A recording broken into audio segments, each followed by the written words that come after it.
Welcome to Cycling Demystified and a special series of podcasts on the 10 essential pillars of bike fitting. We had such a good response from a recent webinar we did on this subject and so many questions that we thought we would dive deeper into the 10 pillars and bring you a podcast episode for each of them. We've dedicated an entire episode to each of the essential pillars so that you can take the exact same proven methods we use in our bike fit sessions and apply them to your own bike fit.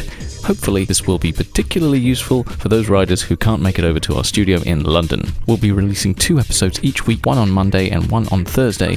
Follow along in sequence and you'll be able to build your bike fit up in the same order as we do in our studio sessions. As always, if you have any questions off the back of this series, get in touch. We want to hear from you and we'll help you find that amazing bike fit you've been looking for. So grab a seat, cup of tea and tune in so that we can share the knowledge we've accrued over thousands and thousands of bike fits. If you've been following along with the series and enjoying the practical tips, this episode is probably not what you were expecting, but we reckon this is the most valuable episode of all, as we delve into how, ultimately, it's your mindset and philosophy that will determine how good your bike fit potential can really be. Of course, we'll give you the practical processes you need to implement, but listen in for something a bit different and how to take your bike fit to the next level.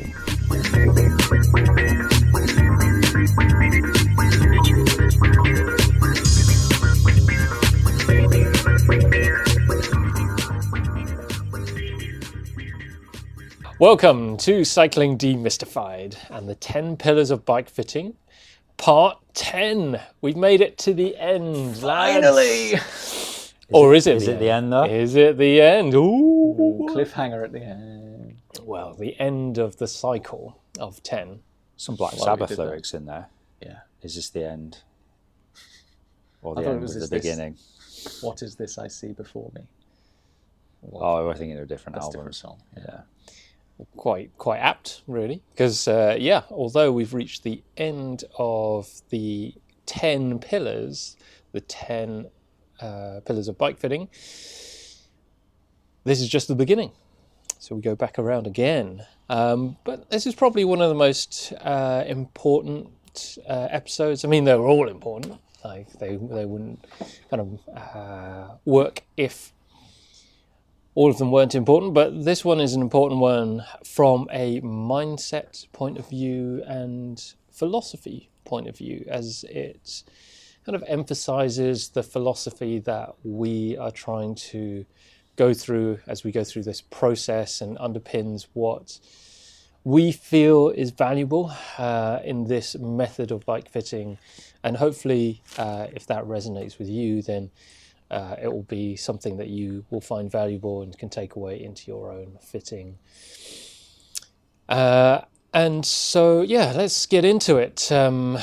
This episode is all about testing.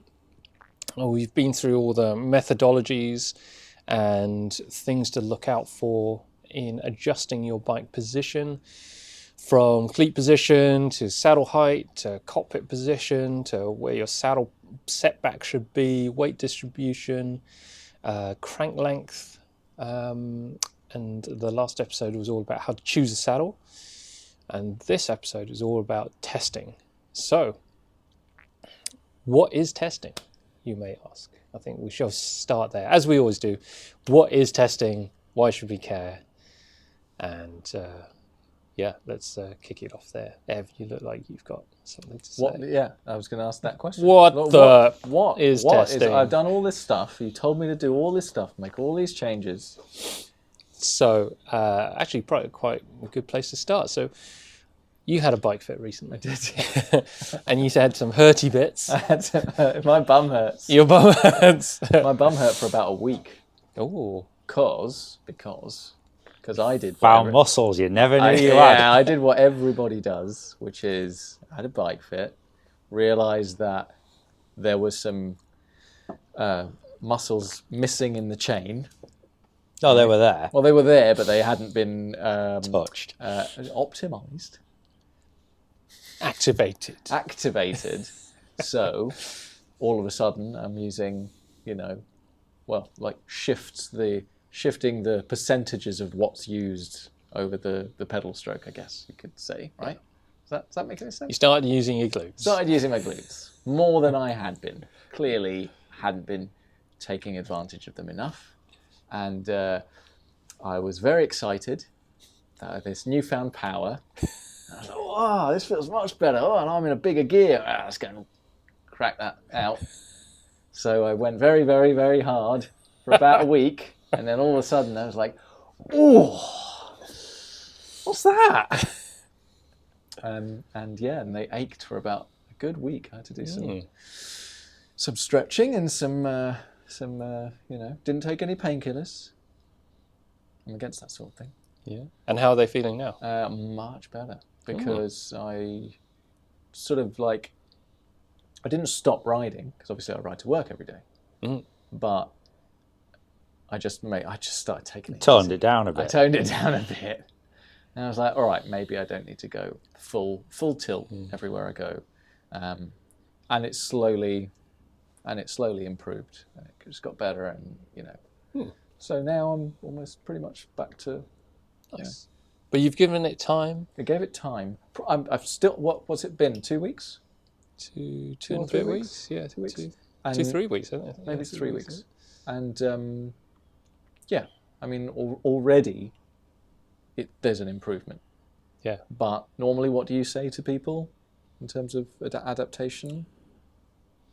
Adaptation usually takes around 4 to 6 weeks, Right, okay. and is best achieved at below threshold intensity. There's where I went wrong. And the last bit is key. Below threshold intensity. Yeah.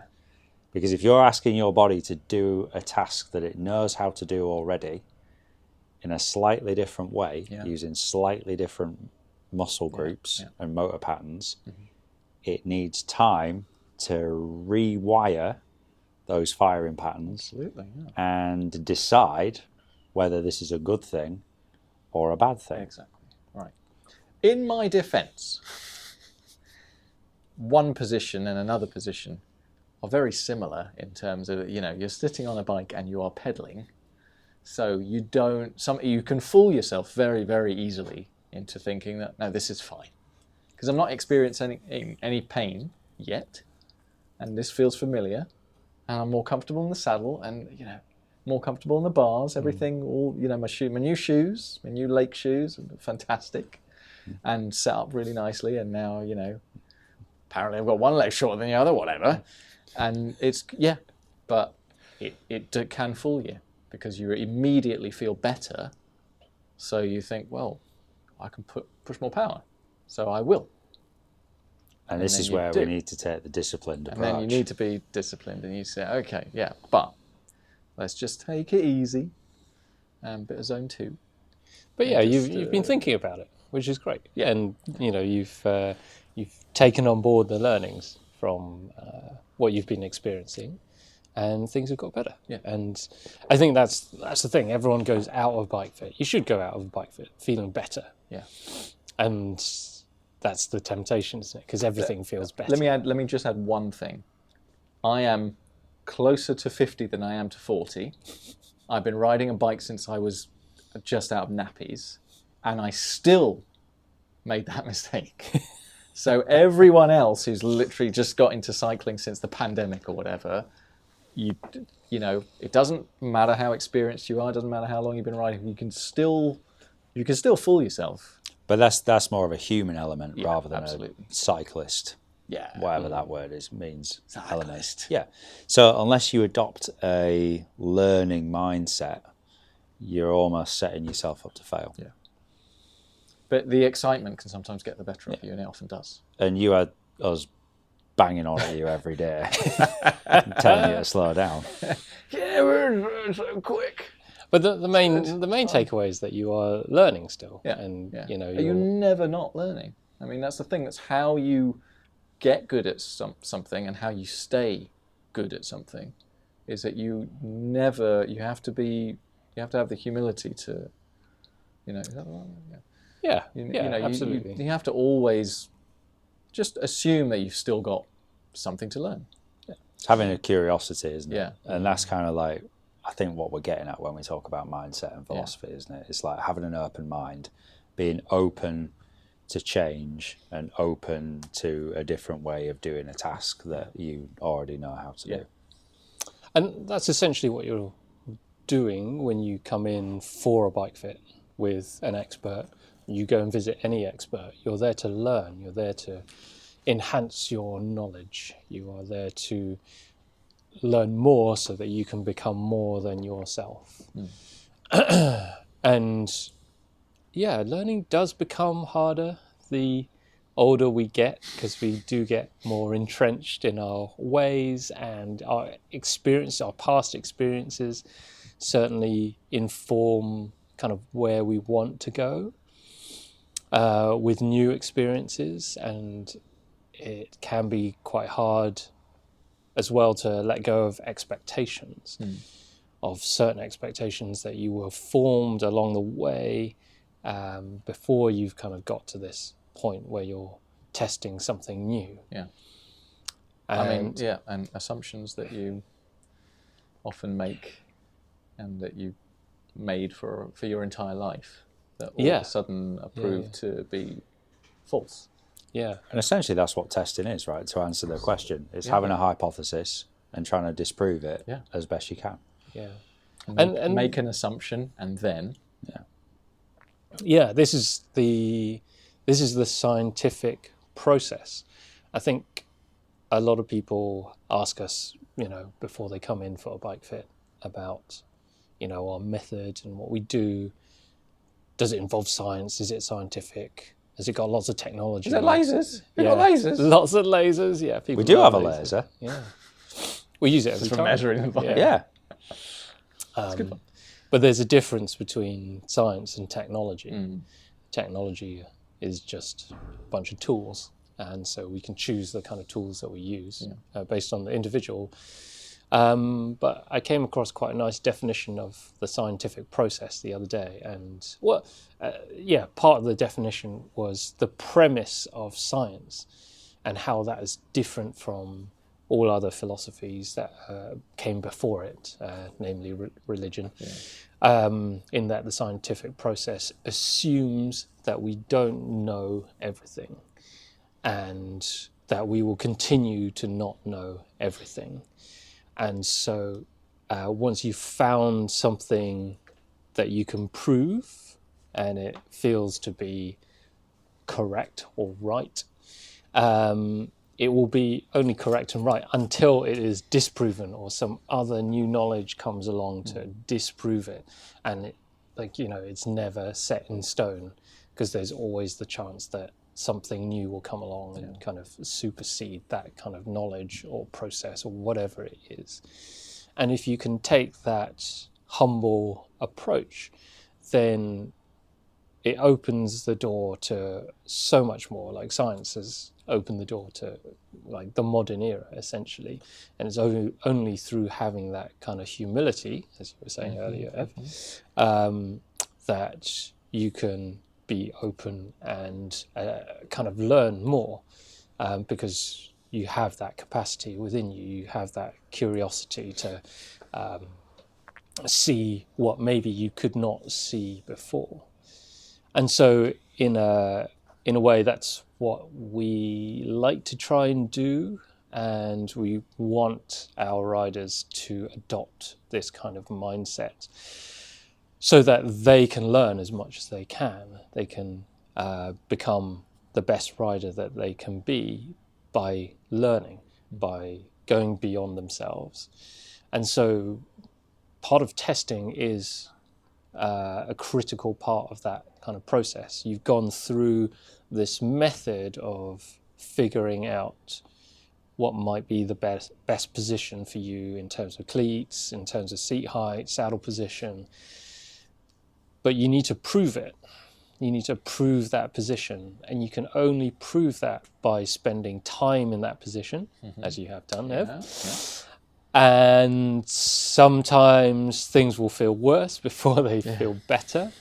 But, going through the process will prove, or giving it the process time will prove whether or not there is an improvement or things are getting worse. And therefore you can make a decision about an informed decision. Yeah, an objective decision about that kind of new position. felt like a really long way around. No, I think that's pretty much spot on. Yeah. And as well, I think the other thing I'd add to that would be that, learning isn't necessarily about finding answers as well. It could be just asking different questions. Yeah. And sometimes asking a different question or looking at a problem in a different way can lead you to answers. So not having all the answers isn't necessarily a bad thing. If you're asking the right questions, you'll get there eventually. Or you have to be open to looking at things through a different lens and having a different perspective on something. If you look at a cube from straight ahead, as far as you're concerned, it's a flat square. Yeah. Right? You don't know. It's all about perspective. If you don't move, if you don't go around that object, find out, you never know that it was three-dimensional. So sometimes learning to ask different questions could actually just be as valuable as finding an answer. There's also there's an interesting point to that learning experience, is that especially because of this process, there is sometimes some pain involved. And generally, pain has negative connotations for most people.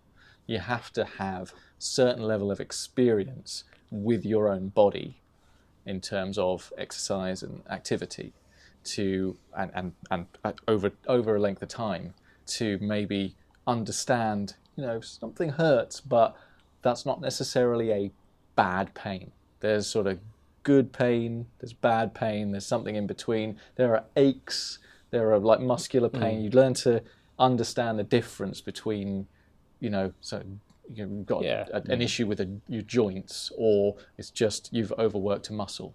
Yeah. Again, it's all about perspective. Yeah. And they say pain can be the greatest teacher, because it is your body responding. Taught me a lesson. Trying to tell you something.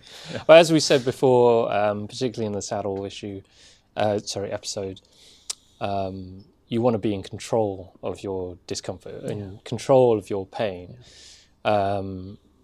Is that pain something that you chose to put your body through?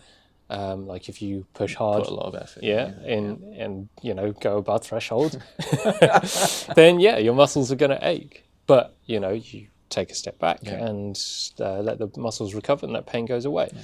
But if you're getting saddle sores and numb toes and numb feet, things like that, those are pains that you did not choose. So, but you also have to be smart about it.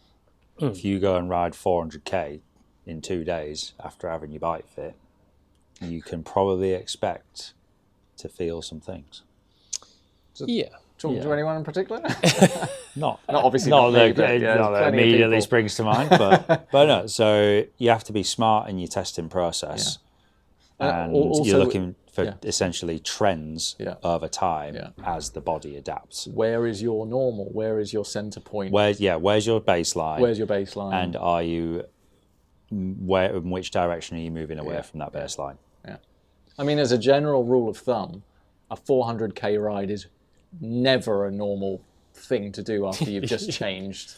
It's like, you could go for a 5k run every morning. If one day you wake up, I've got this new pair of trainers, I might try them out, and then you do 20k.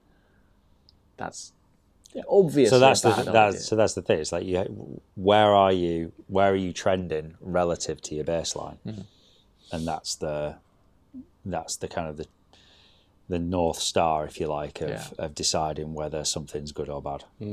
But then that's where pain comes in as a teacher, and if you approach it from the perspective of I'm getting some pain, why am I getting pain, rather than just I'm getting pain, this is bad. That's what you were getting at earlier. Exactly. And if you think about why, then you might come to the answers that you're looking for, and that will guide you in the right direction, rather than I hate to say it, but people do, as soon as they get any kind of pain, they'll try and run to an expert, or they'll outsource the responsibility. The temptation is to outsource the responsibility, or they will immediately stop what they're doing. Yeah. Not realizing that maybe that's not the solution.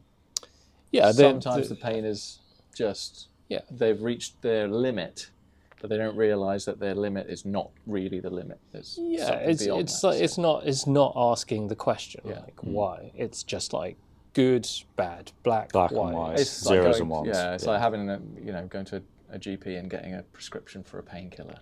It's not solving anything. It's not solving your problem. Yeah, it's just masking. It's just masking it. Masking that. So, and this is the difficult part of the process where we're very much getting into, the mindset and how you operate as a human being, which is far more complicated than just moving bits of bike up and down and around, which is why bike fitting is attractive. Like moving bits of bike around is easy relative to figuring out, how you as a human being operate, what matters to you, what do you like, what do you don't like, what triggers you, how histories have affected you,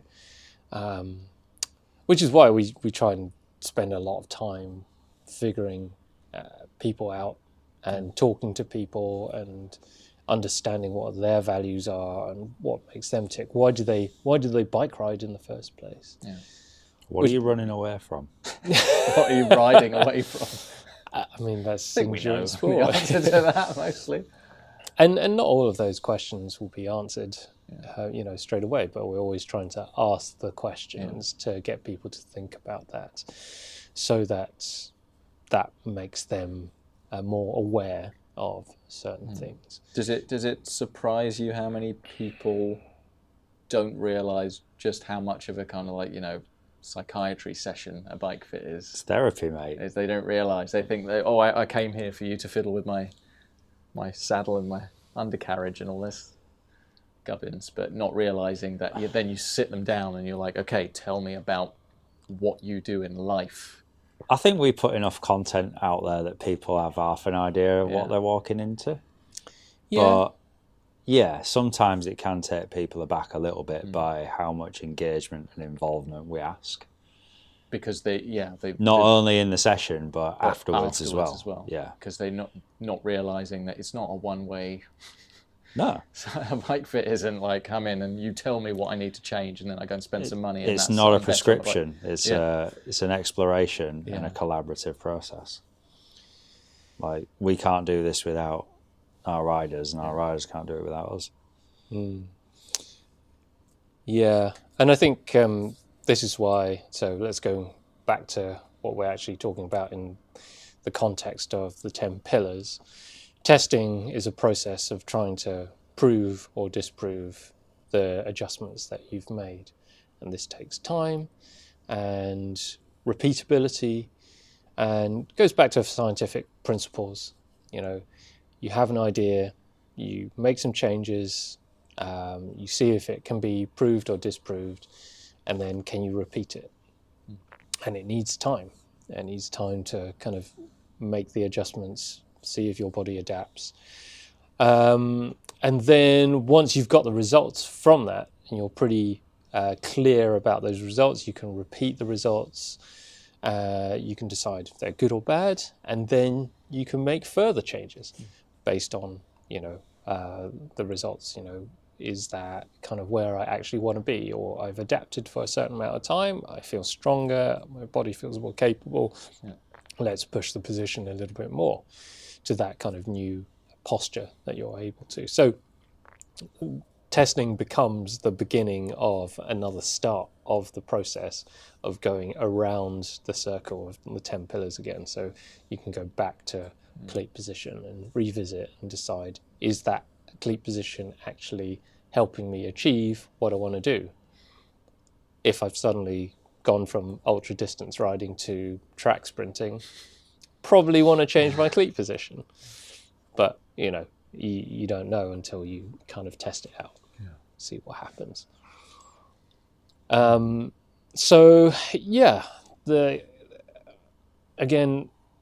this is where patience is a virtue.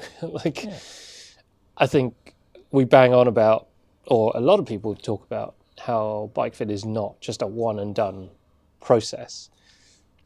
like the key is in the word Well, process. a one and done event. Yeah. Sorry, I mixed up the words there, but it's not a just one and done event.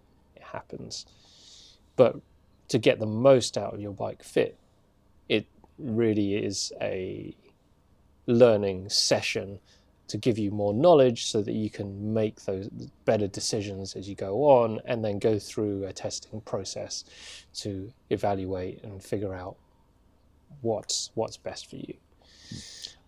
And looking at it through the lens of objectivity as well, you kind of almost have to remove yourself a little bit.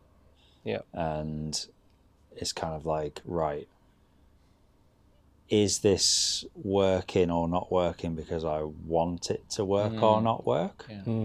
Or is this actually pushing me more towards where I want to be? And what is the kind of like the objective view on this, rather than any potential kind of bias that you may or may not have? I mean, that's where it's important to write things down, isn't it? Like you have to have like on an actual pen and paper. On an actual pen and paper, like actually like write it down. A pen, like we used to do, is a long. It's a shaft around like yay big, and it has a little roller ball at the end, some ink in it. For those people listening who've never used a pen. Well, we had a great fit the other day with Sophia. Like, she probably won't mind us saying that. She was a great fit because she went through that process of, she came to us with like a notebook. Data, with like every ride that she'd done and like what had happened and, what she was feeling and the correlation. She had 2 bikes and one felt good and one felt bad. And it's like, well, that's great because we know that there is a position that feels good and one that feels bad. So what's the differences? And so then you can start working it out kind of more objectively. And interestingly enough, our initial suggestions were, we ended up with a better position overall, and like it's something to work towards. But because of her particular physiology, it wasn't actually making things better in the short term. So we had to get her to come back to work out how do we get short term kind of a good short term where are the stepping position. stones, basically, and then how do we get to the more ideal position? And inevitably it's a combination of making some component changes but also working a lot on the body and just having that awareness of where your body is at and where it needs to be to achieve that kind of goal, and why, and just reconfirming again, like why certain things, needed to be a certain position and so on. And that was really rewarding, I think, for all of us. And kudos for her for adopting that learning mindset and that process-based approach. Yeah, absolutely. We've seen many riders just go the opposite and be like, well, I can't get to that ideal, I'm just going to give up. Didn't work in a weekend, so I'm going to sack it off, basically. Well, it's really, it's difficult to be told that there is a goal, but you can't, it's like, here's some chocolate cake, but you can't have it yet. You can have it maybe in 6 months or a year, right? I'll keep it safe for you. You don't get to have it yet, but here's like, I don't know, some granola or something. You slowly need to work towards the chocolate cake. I don't know, maybe this analogy is not quite landing. But it's like everybody wants it. Everybody wants it now. I want it now. I want it right now. But this is a societal problem as well. The world of instant gratification. Yeah, exactly. And I want everything yesterday for free. Well, it works out in what I do. Well, people will always say, when can you do this? When can you do that? I'm like, when I get to it, like when it's like there is a series of things that need to happen before I can hand you something back and it's satisfactory. I have to be satisfied first, etc., etc. And that's the same thing with bike fit. It's not an instant gratification thing, and you need to understand that your body can change, can improve, but it takes work and it takes time. I would say it takes investment. Think about it like that. You're investing in yourself by embarking on this process. And I mean, if you're an accountant and you want to use, that's the language that you understand. No, but like, if you think like, there's a difference between like psychologically, if we're going to talk about, you know, mindset and philosophy and all that stuff, there's a different connotation of spending money or spending time and making an investment. You know, an investment is generally for the longer term, and there will be a reward or a gain or a dividend or whatever you want to call it at the end of it. Yeah. You know, if you spend, it's essentially a sunk cost. Yeah. And there's a very like distinct psychological difference, whereas if you view it as an investment in your health, your well-being, your sport, your activity, your whatever you want to call it, exactly. You're more likely to engage with the process and get more out of it as a result. I know it sounds like a bit woo-woo, but it's true. That's spot on. It's true. Like, you know, and if you convert your way of thinking to more of that investment and process-based, long-term based mindset, you are more likely to get a result at the end of it. Yeah. That's why people like spending their money on Whoop bands and stuff like that. Oh, mate, don't get me started on Whoop. So you can say to somebody like, all right, in and of itself, that is a waste of money, utterly a waste of money. However, if you are interested in collecting and collating data, go for your life. You want to go and spend some money, go do it, and then but use it. Actually use it. But take it for what it is. Take it for what it is. Yeah. And you know. But this is like, we're going back to objectivity, isn't it? It's like, take it for what it is, use it for what you're kind of like, use it to, you know, kind of enhance your purpose or whatever, and use it kind of, you know, as however you want to, but don't go blindly into it and go, oh, this is the ticket. Yeah.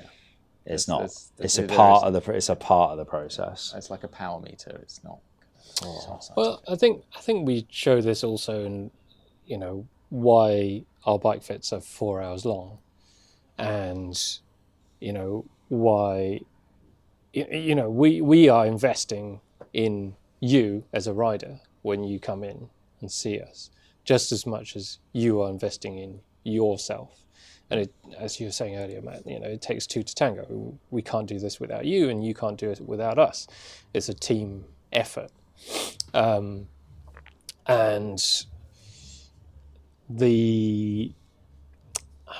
what am I trying to get at? I think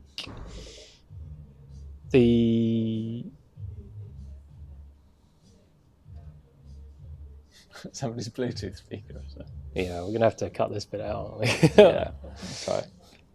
Actually, well, I don't know if the background will be. I mean, it's fine. It'll be it's fine. It's not. Adds a vibe. It adds vibe. Yeah. I don't know what kind of vibe. Music all the way through, anyway. Yeah. That really put me off. Oh, is that? That's not next because it was moving around. No, it's next door. Was that next door? Yeah. Oh, but it is. It's an investment in. Yeah, you're investing in yourself, as well as. I forgot. I can't unhear it now. What are they doing? Yeah. Anyway. All right. Yeah. So, you know, there's a reason why our bike fits are 4 hours long, and we offer free follow-up sessions, and we ask you questions, and we get you to fill out a long questionnaire, and we spend half an hour talking to you beforehand about what your goals are and what you're doing. You know, we're investing in you as a rider when you come in and get a fit, just as much as you are investing in yourself as a rider and wanting to get the most out of this process, learning about yourself, understanding why certain things are happening, understanding why you may be doing certain things that you didn't know that you were doing before, and whether or not that's good or bad. And you know, there's plenty of bike fits out there which will, you know, you can do it in an hour, and no doubt that bike fit will make an improvement, or it should do. You would hope. You would hope. But if you've gone through this kind of series already, you understand there's a lot to test, and it takes time, and there's multiple kind of variabilities within kind of what could be happening. And actually no bike fitter knows for sure what is going to be better, like their bike fit is going to be better, until the rider goes out and tests the bike out in the real world. Like they actually ride it, spend time with it, and let their body adapt to it. Like nobody knows, and only the rider can tell you. Like the bike fitter can't say, yeah, that is definitely going to be a better position.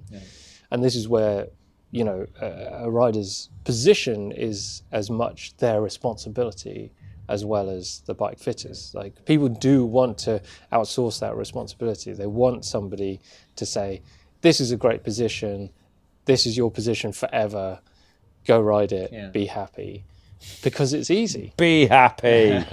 Yeah. Well, but, that's why people you know, like things like pressure mapping and stuff like that. They want somebody to tell them what they feel rather than actually use their own feelings. I mean, every tool has their place and it can be useful. But again, like, you can fall into that trap of like, the computer said it was good, so it must be good. So you will not get saddle sores. You can ride for as long as you want. You never have to get out of the saddle and go out and ride. And then when you do get saddle sores, you're like, well, but you told me the computer said I wasn't going to get saddle sores. And so why am I getting saddle sores? But I mean, this exists like all the way. I mean, particularly in like pro riders as well, where we were talking in the saddle issue episode about how so many female riders have like kind of terrible saddle issues and genital issues because, you know, their job essentially is to push their bodies as far as possible. But like, I hate making big generalizations, but like, they didn't have the environment or the ability or the right environment to ask those questions, those really important questions of like, is this normal? Should I be feeling this? Like, this is really hurting. It's not getting any better. Like, you know, is there a better way? So, you know, some responsibility has to come down to rider as well as kind of culture. But it is really, really difficult. Like you were talking about like a bias earlier, and you know how the computer said it was fine, so it must be fine, and it's hard to get away from that kind of bias. But again, that it comes down to lack of testing, because if you go to some fancy glass-fronted, you know, whitewashed shop and get a bike fit with the pressure mapping system, and then they tell you that, but you were sitting on a turbo doing it, right? When you go outside and ride, they can't see that.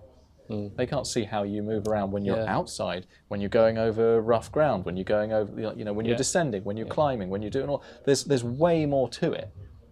So you can't just. It's ridiculous. Which is why we love taking people out on our road circuit, you know, a mountain bike circuit, so we can actually see them outside. Like so many people just like tense up into a corner. And they're like, well, you know, if you just relaxed a little bit, then you know. And then actually like riding outside is obviously it's more fun. So people can tend to, because it becomes fun. It's not just sitting in a room.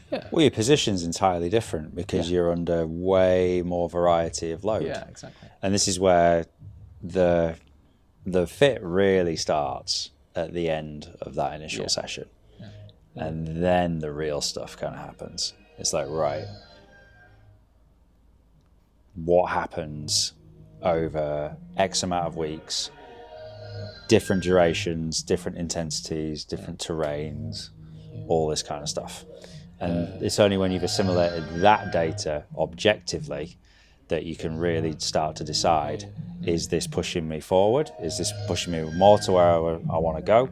Or do further changes need to be made? Yeah, that's going to be too. So apologies for the spin studio that's just started up next to us. So we're going to take a little break and we'll finish off this episode shortly.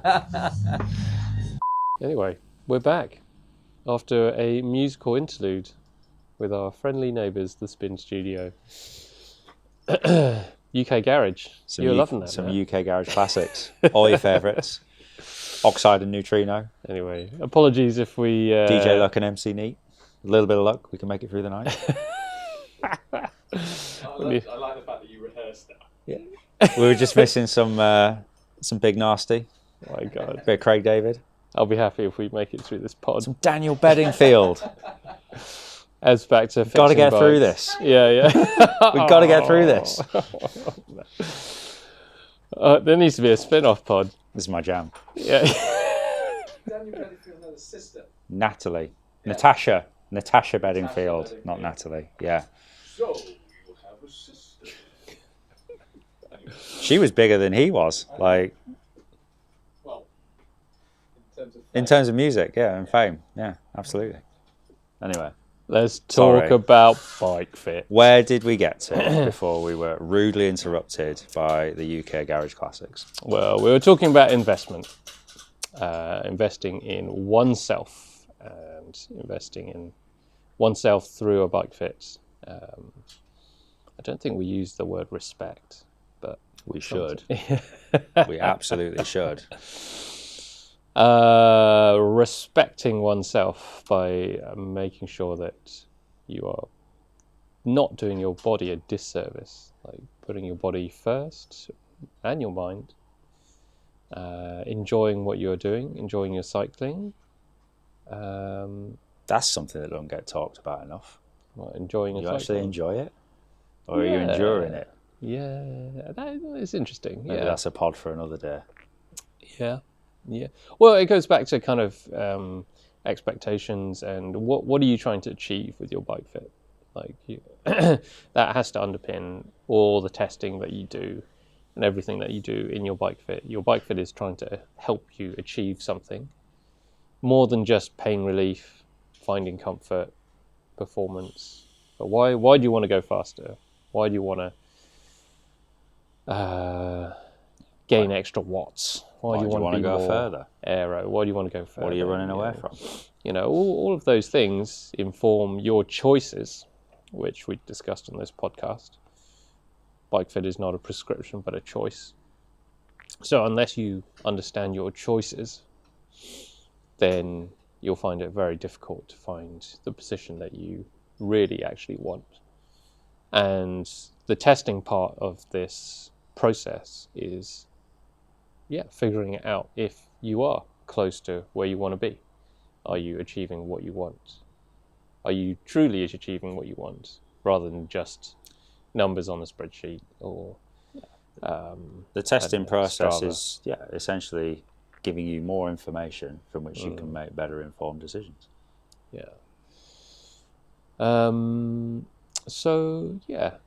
It might be good just to recap everything that we've talked about. Summarize, if you will. So this episode's been all about testing. Having made all the changes in your bike fit, you want to test it out. In order to test it, this will either prove or disprove the ideas that you've had in your bike fit. However, testing takes time, which is often a stumbling block, because we're all impatient. We want the results today. Of course we do. We all want it now. We're all looking for that next hack. But we're dealing with human bodies, and bodies take time to adapt and accept new positions, new movement patterns. You need to train into a new position. This is what you are doing in your training as you go through your bicycle practice. But also you're looking for whether or not your body does adapt, or maybe it doesn't. And therefore you've disproved your testing, and so you can start again. You can go down a different avenue. And all of this requires an awareness for what your body is doing, what kind of riding you want to do, and what's important for you. And I guess to kind of round it all off, we're trying in a kind of overarching kind of way, what we're trying to do is get you to become a critical thinker. Think critically about your bike position, your bike riding, your body, what's it doing. And if you take that approach of questioning what you are doing, your bike fit, your bike position, you'll probably get to a better result because you understand everything better. I think that point goes beyond just your bike fit as well. There are many other outside factors that can influence your feeling of your bike fit on the bike. So we often talk about getting the basics right of sleep, food and hydration, and just exercise. Yeah. And you have to look at the whole rather than just focusing in on some minutiae. Yeah. So if you're sleeping 4 hours a night, you're working 90 hours a week, and you're training like a lunatic, maybe you're not giving yourself the chance to adapt to a new movement pattern, a new bike position that might actually be a step forward. So you have to look at the picture as a whole, what influences your position on the bike, how that position feels, and what you can get out of yourself when riding your bike, whatever that kind of goal might be. So like you said, being a critical thinker, it goes beyond just the fit and the bike itself. It's like, what other factors could be influencing the sensations on the bike? Yeah, and interestingly, we haven't really talked about it, but cycling as a skill as well has a massive influence on your bike fit. We're getting lots of riders in who are relatively new to the sport as well, particularly after the pandemic. Lots of new riders, and they just haven't developed the necessary experience or skills to feel really comfortable with the bike, or that could be a big factor in how they feel on the bike. If you can't relax on the bike, if you are worried or anxious when you're riding, or worrying about a certain aspect of your riding because you haven't developed the skills yet, and maybe some of your riding partners are more experienced and they have other skills that you don't have, and you're worried about keeping up in the group and things like that. That will have an effect on how you feel on bike and what happens. And this is things that you can't rush. Yeah. Like we talk about, like you think about yoga, and it's always talked about your yoga practice. Yeah. And I think we should view cycling in the same regard. It is a skill to be mastered, knowing that you will never achieve mastery, and that's okay. As long as you're improving and going on the forward path in the right manner, then that is all you can ask. Don't rush it. I always thought you were a glass half empty kind of guy, Matt. It sounded distinctly like a glass half full kind of statement. Do as I say, not as I do. But that's the thing, it's like, you are never ever going to achieve mastery. Like, it's impossible. Like, whether it's riding a bike, whether it's yoga, whether it's learning a musical instrument, whether it's learning a language, mastery is a false premise. So the sooner you can accept that, the better it's going to be. And then you can just focus on the process of getting better rather than striving for some outcome which you're never going to achieve. I mean, you do have to aim high. Like you want to aim towards that. Oh yeah, you want to aim high. Like, it's like shoot for the stars, like end up on the moon, isn't it? Yeah. But if you have a realistic expectation, like, if you're new to cycling, you've been cycling for 2 years since the pandemic, for instance, like, and your ambition is to make the world tour in 3 years, you maybe want to kind of like recalibrate your expectations versus your reality. You know what I mean? Like, let's call a spade a spade. Yeah.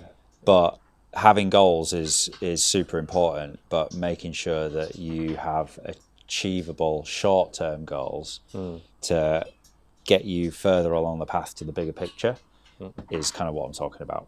Yeah. And this is part of the testing process. You're always kind of trying something, trying to evaluate it, seeing how that aligns with your kind of goals. And goals change over time, and things change and so on, but you can kind of begin to evaluate it. And the real benefit of being a critical thinker, of testing everything as you go along, being aware of what's happening, is that you are not a passenger in your kind of bike fit. You're owning it. You're taking control of it. And I think most people want to do that. They want to know that when they get on a bike, it's going to feel really good. Or if let's say even like you hire a bike, then they want to know what feels good and so on. But I know you just gave me a face there, but I did. I absolutely understand that this kind of thinking, this kind of process is not for everyone. Yeah. This is just kind of how we think about bike fit and our bike riding, and how we go about our daily practice and our values within what we do on a daily basis. But it's absolutely not for everyone. Like, some people just, like, the hardest fits for us are always the people that just come in and say, tell me where I need to be. You're the expert. You do it. And it just simply doesn't work, because that we've neglected half the equation, which is the rider. What do they want? What do they feel? I have no idea. Well, you as a rider are 50% of the system. Yeah. If you're only optimizing, in inverted commas, 50% of the system, i.e. the bike, then how much are you leaving on the table? Yeah. And there's a dangerous kind of confirmation bias that occurs when you have an expert just tell you, like, this is the best thing. You don't really have a choice about it. Yeah, we don't know. Yeah. We don't know. We have some theories. Yeah. And we've got some experience, but we don't know. Yeah, but it's very attractive, isn't it? Just to be told. Outsource it. Yeah. Be like, hey, this is your fit. Go ride it, and that's it. And reminds me of the kind of wine experiment. So I can't remember who it was. I'll try and find the experiment, but it was a marketing experiment to try and prove confirmation bias, or actually in this case it was monetary bias. So they lined up like 5 different bottles of wine, and they told each of the participants that each wine had a value. So from left to right, left was cheapest, and then ascending in price towards the right. So they were essentially going to taste progressively more expensive wines as they went through. That's the idea, right? Yeah. So there are 5 different wines, but the test in the system was that actually, I think like the second bottle of wine and the 5th bottle of wine were exactly the same wine. Exactly the same, everything was exactly the same, but the only difference was that they told the participants that there was a price difference. And it turns out that price has a massive effect on what people think the wine tastes like. More expensive is more better. Yeah, and like something like 75% of the participants thought that the 5th bottle of wine tasted like the best and was significantly better than the second bottle of wine, even though they were exactly the same. Bottle of Blue Nun. Yeah. Most expensive bottle of Blue Nun ever. Yeah. So we do need experts to kind of help us on this journey. But it's also, you have to, be aware of.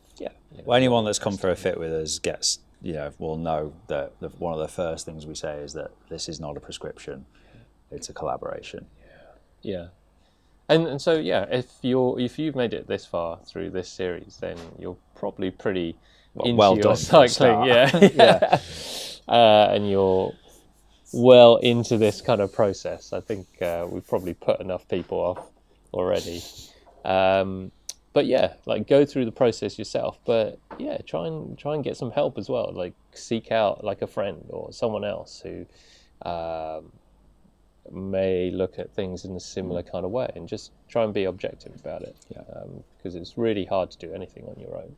Like we can't fit ourselves. We tried. We tried. Didn't and work. We failed. We failed. Like, there's always something that could have been better, and so that's where experts come into it. What is it? It's like we're in the process of testing out our new fits as well, right?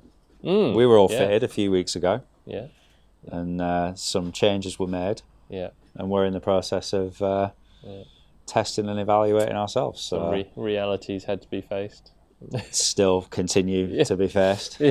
But that's fine, and that's all part of it. Like, you never complete it, you just get further down the road. Yeah. So that's why we like adjustable bikes. Yeah, that is why. Yeah, look around at our bikes. We should do a bike check episode / series. Why do we ride what we ride? Yeah. But that's a story for another day. Yeah. All right. I think own your fit, respect yourself, be objective, think critically. Yeah. Done.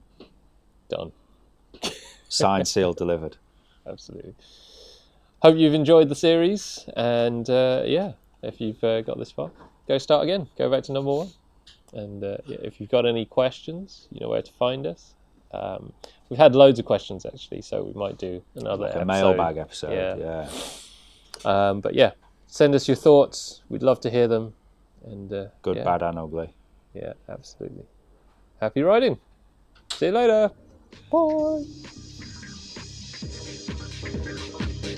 Here's what I want you to do. I want you to tell all your friends about me. At Cycling Demystified on Instagram. Tell everyone. And leave us a review on your podcast platform, whether it's Spotify, Apple Music, Amazon, whatever. That would help us out a lot.